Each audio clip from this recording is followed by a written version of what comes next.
Mheshimiwa Allan Mvano, swali nyongeza. Asante sana Mheshimiwa Naibu Spika.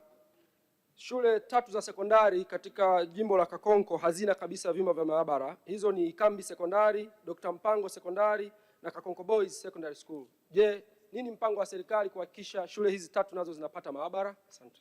Mheshimiwa Naibu Waziri, majibu. Asante sana Mheshimiwa Naibu Spika. Mheshimiwa Allan Mvano, mbunge wa Kakonko, alishaleta taarifa hiyo ofisi ya Waziri Mkuu TAMISEMI, na tayari idara ya elimu imeshaandaa mpango kwa ajili ya kuanza ujenzi wa maabara hizo katika shule za sekondari 3.